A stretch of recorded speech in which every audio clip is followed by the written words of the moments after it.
Hey, what's going on? It's Kay Lee and Ben H. from the ManFUzed Podcast. Today we're going to talk about Ben's follow-up meeting with Chris Tuff. That's why they call Ben the king of the follow-up. How did that meeting go? We'll get into it. First off, his house is ridiculous. It's so sick. It's in an area of Atlanta that's super hilly over like north of Buckhead. He lives it's almost like a mountaintop. He lives on this lot that's like this unbelievable lot where you kind of pull into the driveway and the land falls off all around the house. The house is kind of like built up on side of the land, and then there's like another terrace that the house like sits on a terrace that looks out. It's like an old house, kind of like a Peachtree Park style 1930s house. So the front has remained, but it's like been built onto. It's like painted black, and it has like a pink door and like stone and shit everywhere. It's just sick.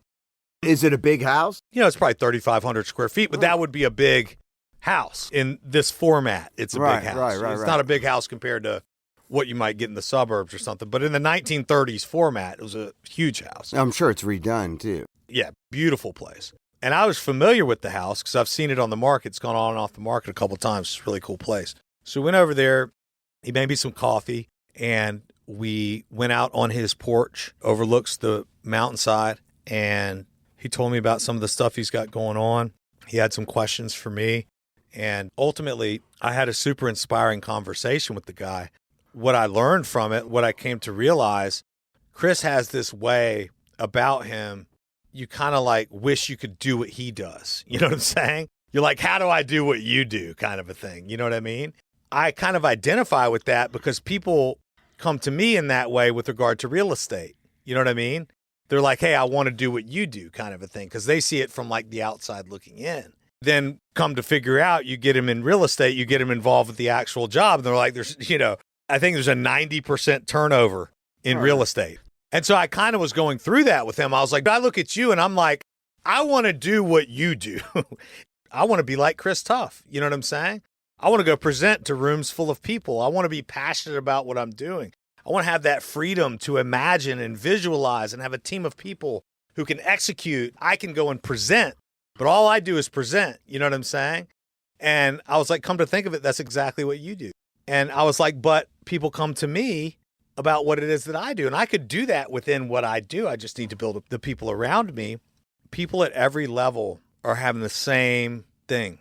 He's like, I just talked to the guy who owns this hotel group. He's miserable. I just talked to the guy that owns this. He's the CEO of this major, because this guy's like billionaires. I just talked to the guy who, controls the money that goes in and out of these nations. And he's asking me about this kind of a thing, and it kind of struck me that it was like, somehow we have two choices. We can either build the solution that we need for your life. Yeah. And that's hard work.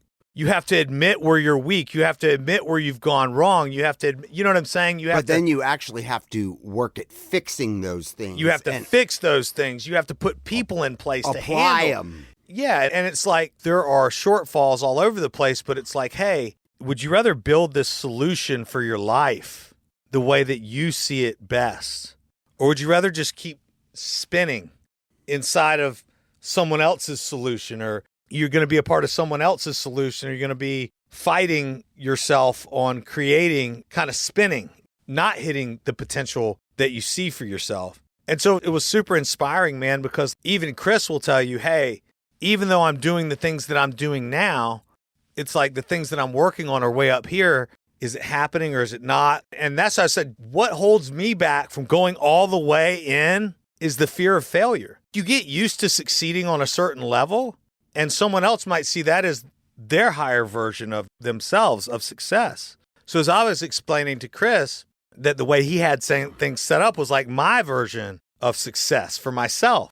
To see what he's built in his life is an example to me of exactly what I want to build for myself. Whereas he's trying to build this greater thing, and he's even hesitant about going all in because what if he doesn't get it right? Exactly, because he might fail, and he might be afraid to fail at that next level for himself.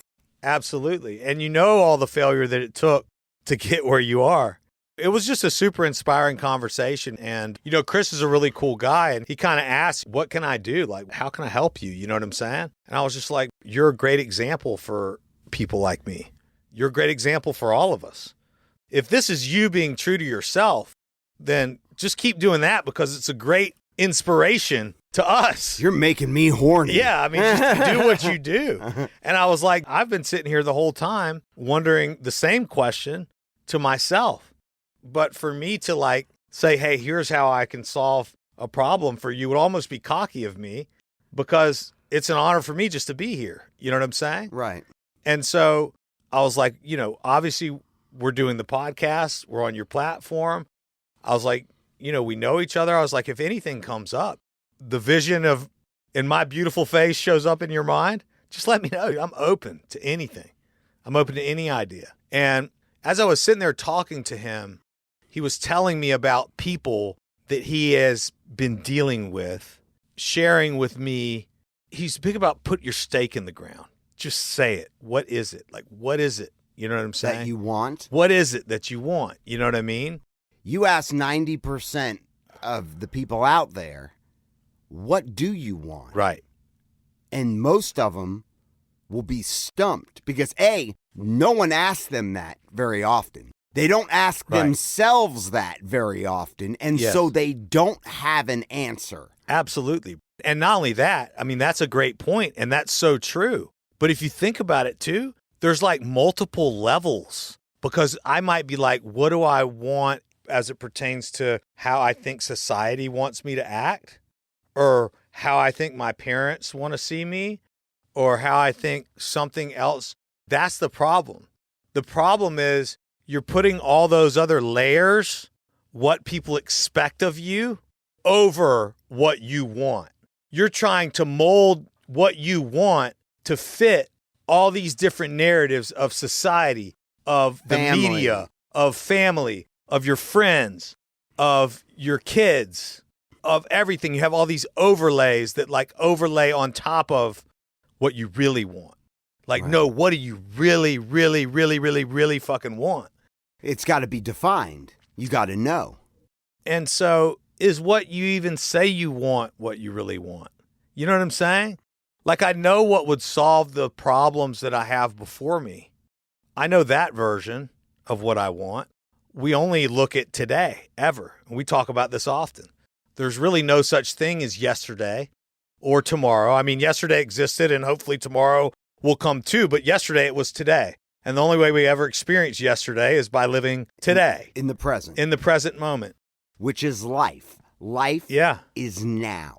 It is. It's Right a now. rhythm of sleeping and waking up and sleeping and waking up and sleeping and waking up. It's like a wavelength. We exist on this like wavelength and frequency. It's like a recording wave. Exactly. It's Yeah. just like, Yeah, we go to sleep, we wake up, we go to sleep, we wake up, and we're on this frequency. And for most of us, living paycheck to paycheck, there you go. 80, 90% of people are.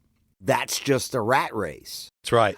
That might be a bold statement. But for you to choose the life that you want, what it is you want, money comes into that equation at some point. Yes. Now, there are some that you meet that money is of no matter. They have enough just to pay their bills, and their goals are, and they're, might be impacting others, might be volunteering their time, helping others. And that might be what they want. But I would say that's a slim factor of people. Yeah, because we live in a world where economics is the primary force. Consumerism. It's just economics. I mean, we have to, consumerism, economics, economics and gravity. If someone's not worried about money, it's because they don't need it. They have enough. Otherwise, you're going to worry about money. And you might love what you do to earn money, and that's fine. But what if you freaking break your leg and you can't do what you do? You still need money. Like, that's a concern. Right. You know what I'm saying? If someone in your family gets sick. Right. And you've got to cough up money for funeral. Right. You got to cough up money to live, and you can't work. They can't work. Now your money is of an issue. Absolutely. And economics is the primary factor. And so because of that, I see a certain amount of money for my life and myself that gives me a feeling that I can be and do what I want to do. You know what I'm saying? And enjoy the things you want. It gives me the space that I need. What I really want is space. I want space between the grind and visualization and ideas and concepts and business concepts, presentations, things to services and products to offer, or ways of offering the product or service that we offer. And, one thing I know about myself is that I'm great at presenting. I'm really great at presenting. So I'm like, okay. So after my meeting with Chris, he was reading me all of these statements that came from all of these different people. Stake in the ground. And he, by the way, hasn't had a drink in 6 years. Wow. Did he have a problem at one point? No, actually, he didn't. His brother, Ben, did. If you missed our episode with Chris Tuff, he told the story of his brother who was going through some issues with, I don't remember if it was drugs and alcohol, and he got sober. Yeah. And he swam through shark-infested waters. Right. And now they're doing a documentary. Like in Antarctica. Yeah, I don't know that shark-infested waters. No, he swam across, I think it was, San Francisco Bay or something like that? Yeah, something stupid. Yeah. Where sharks were like all around him. Yeah. And he had something on him that was repelling the sharks. Right. And they were doing a documentary on him because it was a fascinating story. And it was a story of his fight to get sober. And that's Ben Tuff. You can look him up on Netflix, the documentary, TUFF. That's awesome. So because of his brother, is that why he just stopped drinking? His brother kind of came upon this, and I think after he had been sober for a little while, Chris was like, I like beer. I mean, I probably drank a 6-pack a week or something like that. I never drank a lot. I've never really been like someone to get drunk. You know what I mean? He's like, but it's interesting because when I did the exercise, what I realized was having over like 200 drinks a year. And, again, a lot of the things that we talk about are not based upon the way that society looks at it, because that could immediately trigger a defense mechanism within you. You know what I mean? And you're going to say, oh, well, that's not an alcohol problem, or that's not an alcoholic, or that's not a this. Then you justify. And you're justifying it based on, you're really just defending your own actions. But point being, put all that bullshit aside. He looked at it and he said, wow, that's like 200 drinks a year. And then his brother was like, yeah, exactly. So you may not abuse it like I did. Did you even realize you were drinking 200 beers a year? Like, do you want to drink that much? Yeah, and we all know, as we discussed on a previous episode recently, called The Alcohol Relationship, where Ben H. was digging deep, and the book, This Naked Mind, was really opening your eyes to your relationship with alcohol and the damage cycle that you get into. And there's a connection there, too, by the way, because Chris is the one who gave the book to Bert. Gotcha. And because Bert was reading it, you and your wife knew about it and began reading it. Did you tell Chris that? Yeah, I did. And your wife gave it to me. When I told it, I said, listen, man, I'm reading this book. I sent him something. I've sent him a couple things, and I was just like, hey, just want to let you know I'm reading this book. It's an incredible book, So I've been sharing that with a lot of people. I'm just being like, hey, you got to check this out, kind of a thing. He was like, it's a beautiful book. He was like, I've read it a number of times. Also, I gave it to Bert, and it's really changed his life. Well, that's freaking crazy, because Kay Lee and his wife got it because Bert was reading it, and he said it had done such great things for them. And it was Kay Lee's wife, Erin, who gave the book to me. So thank you. That's got to make him feel pretty good, though. Because that's the power of information. And it's like, when you've read a book, I've always was told that, when you read a great book, there are some books that I like to make my notes and I like to keep it and stuff, but sharing the book, handing it to somebody, the best way to pay it forward if they're able to read it, because the knowledge you gain, the knowledge in certain books and stuff like that could be it could be life-changing. I don't think this book reads the same as an audiobook. There's just no way.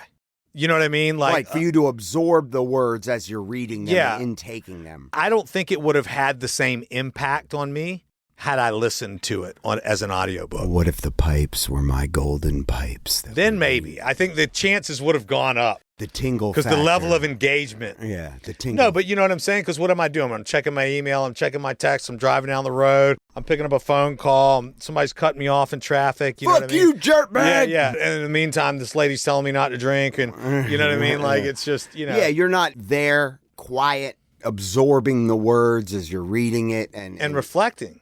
A good book like that, I read many of those pages 3 or 4 times. Oh, absolutely. Actually 75 Hard was a great format for that book because you only have to read 10 pages. It took me forever to read 10 pages in that book. Forever.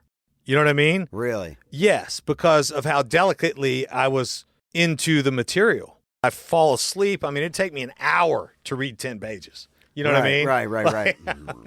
Whereas, in some books, you just blow through 10 pages in 10 minutes. Right. 15 minutes, like whatever, you know what I mean? Absolutely. So anyways, man, it was a great meeting. And as I was driving up here, I thought of my own stake in the ground, and I sent it to Chris before I walked in here. Oh, that's what you were doing in the car.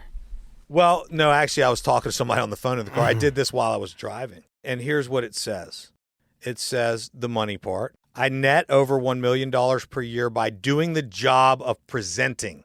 I am passionate about and love the product/service as myself or an extension of myself. By the time I get to the prospect, all of the preceding work is done by someone who's excellent. Likewise, the resulting work will be handled by people who are absolutely excellent. I am free to visualize and imagine possibilities. My team is prepared to tackle anything at a high level. So obviously there's a lot of blanks in there. There's a big fill in the blank. You could be talking about real estate. You could be talking about... That's right. I think a part of me crafting that statement is to be able to get more specific, but that's the beginning. So that's your stake in the ground. That's my stake in the ground. That's what I'm going to point. That's what you want. That is the way of me living. I could have said $10 million, but I don't really need that. You know what I'm saying?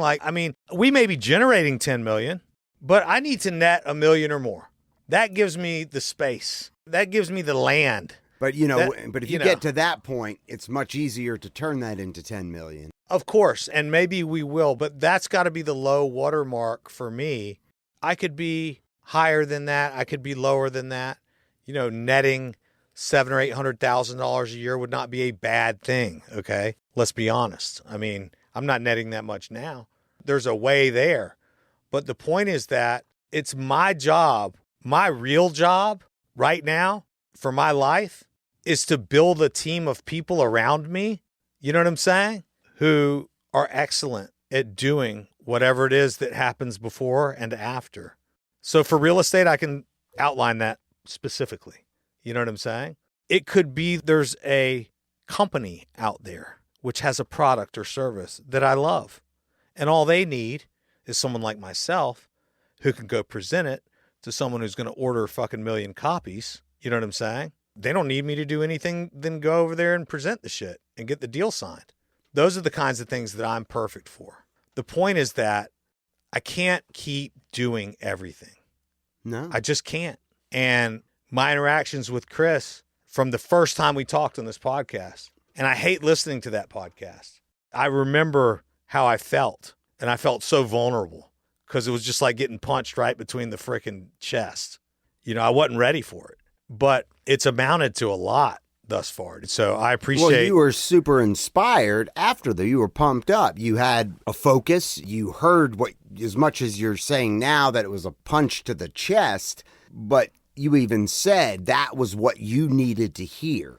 Absolutely. It uncovered the truth. Sometimes the truth hurts. Well, yeah. And the thing is that the truth hurts, but you're glad you know it. You know what I'm saying? Kind of a thing. And maybe you already knew it, but you just didn't know how to say it or identify it or define it in a way that actionable steps could be created around it to create a situation that would eradicate it, kind of a thing. You know what I'm saying? Honestly, it's all part of the ManFUzed Podcast journey, because there was a point where we had inflated numbers on RSS and it was awesome, and it wasn't until we decided to go to Bert's platform that we knew what the real numbers were. You know what I'm saying? Depressing. And but real. I had a hard time accepting that. You did. And I was just like, let's just go back to where we were and just keep getting lied to. You know what I mean? Yeah. Sometimes getting lied to is a much, it's like when your girl goes, oh, it's the biggest dick I've ever had. You're like, I know it isn't. I don't want to know. Keep lying. Keep telling me my member's biggest thing you've ever seen. It's the perfect cock. It's the biggest one I've seen in the last 10 years since we've been together. Yeah. I can't get enough of it. And that would be good news too, by the way. But yeah, I mean, it's a part of that journey. And you said, like, I think it's important for us to go over and do these things for A, B, and C. And I was like, look, ultimately, that's what we'll go with. If you feel that way, let's go with that, because I'm not really sure. But if you're sure, then let's go with sure. And I'm glad we did, because you look at everything that's happened as a result of that. Our podcast has changed. Our audience has grown. Our effect has been much more. Our communication with our audience has increased. We've started to monetize. We're monetizing. We had ManFUzed Productions. Yeah. That concept has been born. Right, exactly. And it is ready to go. We are still working on our first clients. Nothing happens typically in a day. And I always realize that. So Chris Tuff, he said it takes 3 years to build anything. Doesn't matter what it is.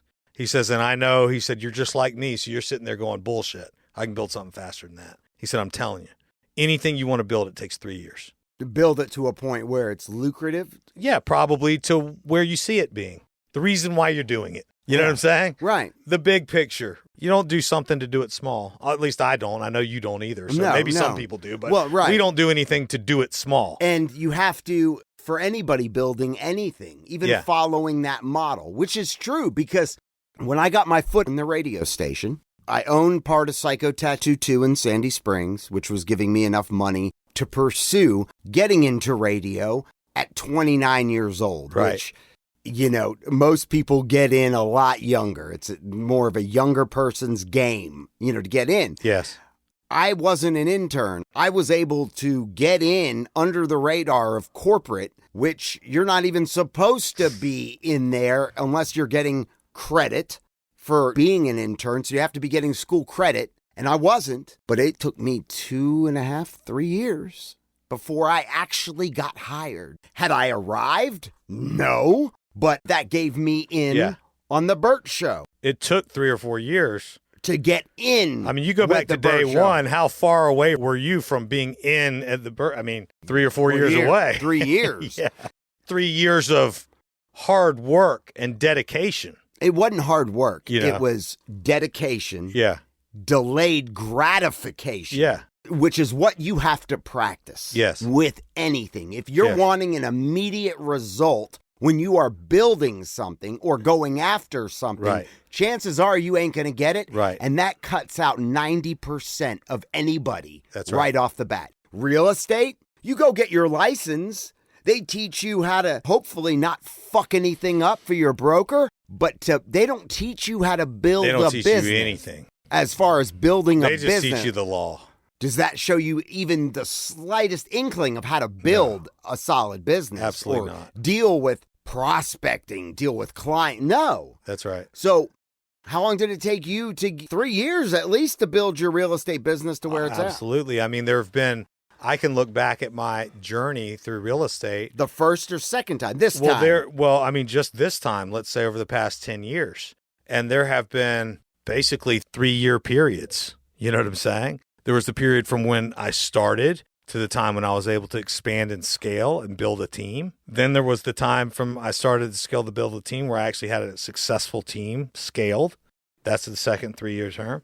Then there was the time when Jennifer got pregnant and I decided that here I was 270 pounds, completely stressed out, overweight. It made me look at myself in the mirror when I learned that she was pregnant. Hold on, back up. 270 pounds. If you look up my name on the internet and you look up the funniest realtor, remember when I did that show? I was about 270 when I did that show. Check that show out. I carry weight good because I'm a pretty stout guy. I would look stout if I had no fat on. And I remember Ben has joked around, and I know in the back of his mind, he's like, fuck my metabolism. Ben's like, I could eat bad one weekend and my pants won't fit on Monday. It's true. It's so true. It's always been that way.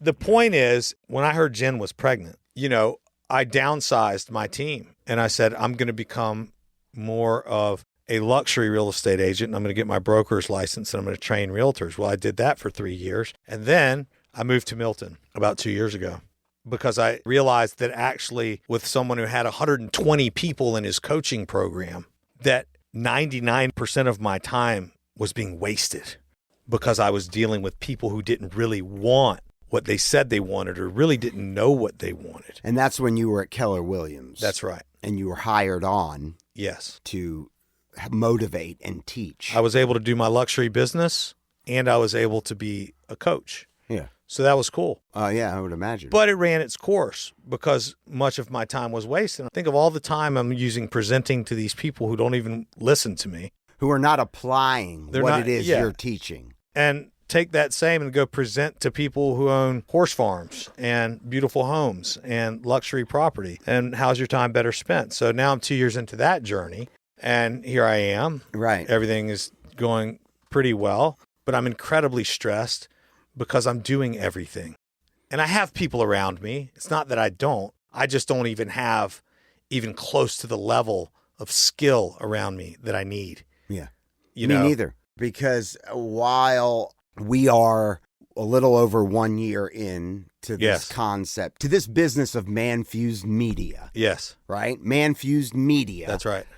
I, as you have dictated before and you have said. You do everything. I do everything. Yeah. I handle everything. You do. And I mean, yes, you make the time to get in here. This needs to be something where we've got editors now for the ManFUzed Productions who we are now employing. We still, because this is a you thing too, I know you have ideas for this concept that you don't have time to execute. We need a staff of people, an assistant that's going to handle some of ManFUzed Productions, that's going to handle some of ManFUzed Podcast. We have other ideas and concepts for products that, we haven't even had time to touch because you haven't had time. I've had to pump the brakes on it because we need help. And everybody out there is running the same journey. You know what I'm saying? These are our stories. And everybody that's listening is a part of our story because they're a part of our audience, the ManFUzed Podcast. You know what I'm saying? And yet, I know somebody that's listening to this right now. He's in Tallahassee, Florida. He's driving around in his truck, and he's going, exactly. It's my boy Gary.